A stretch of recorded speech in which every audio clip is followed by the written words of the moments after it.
ये जो नई सरकार है क्लियरली बहुत ज्यादा प्रो चाइना है, बेल्ट रोड इनिशिएटिव में भी इन्वॉल्व हो रही है।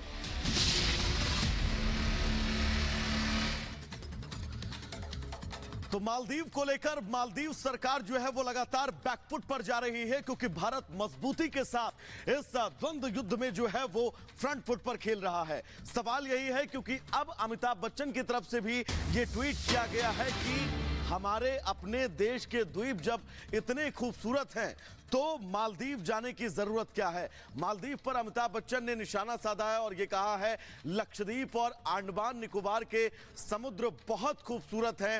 इस खूबसूरती की तस्वीर भी अमिताभ बच्चन ने अपने ट्वीट के साथ जो है वो साझा की है और अब आत्मनिर्भरता पर आंच ना आए उसको लेकर भी अमिताभ बच्चन ने यह ट्वीट किया है। लक्षद्वीप में अद्भुत समुद्र हैं।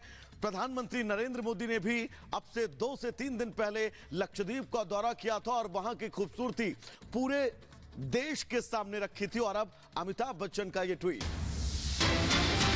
और एक और बड़ी खबर जो इस वक्त आ रही है, ईज माई ट्रिप के सीईओ प्रशांत पिट्टी का बयान सामने आया है। मालदीव के लिए बुकिंग बंद कर दी गई है। ये पिट्टी ने कहा है कोई भी बुकिंग स्वीकार नहीं करेंगे। हम चाहते हैं कि अयोध्या लक्षद्वीप अंतर्राष्ट्रीय गंतव्य बने। हमारी कंपनी पूरी तरह से भारतीय है। तो आप ये देखिए कि किस तरह से बॉयकॉट एक तरह से किया जा रहा है। बाकायदा ट्वीट कर जो प्रशांत पिट्टी हैं, ईज माई ट्रिप के सीईओ, उन्होंने ये बात कही है कि मालदीव के लिए जो तमाम बुकिंग है वो बंद कर दी गई है। और वैभव आप देखिए कि अगर टूरिस्ट जाता है तो वो भारत से ही वहां पर जाता है। इससे जाहिर तौर पर ये एक झटका होगा मालदीव के लिए, वहां की सरकार के लिए। बिल्कुल। ईज माई ट्रिप भारत की सेकेंड लार्जेस्ट ट्रैवल पोर्टल है, जिसने पिछले साल 8,000 करोड़ का टर्नओवर किया था। हमारी कंपनी पूरी home grown made in India company है और हमने रिसेंटली जो सोशल मीडिया पे चल रहा है, जो हमें बयान सुनने में मिल रहे हैं मालदीव्स के गवर्नमेंट के रिप्रेजेंटेटिव से, उसके तहत हमने डिसाइड किया है कि अब हम आगे से कोई भी मालदीव्स की बुकिंग एक्सेप्ट नहीं करेंगे। हमारे देश में 3 लाख लोग हर साल मालदीव जाते थे, अब वो ईज माई ट्रिप पे ये फैसिलिटी अवेल नहीं कर पाएंगे। जैसा कि हमारे प्रधानमंत्री नरेंद्र मोदी जी ने हमें दिखाया है कि हमारे पास में मालदीव से भी बेहतर लोकेशंस है, लक्षद्वीप की जैसी। उन्होंने हमें वीडियोस दिखाई, उनके पिक्चर्स दिखाए। हम खुद लक्षद्वीप जा चुके हैं पास्ट में और हम दोबारा लक्षद्वीप जाने वाले हैं।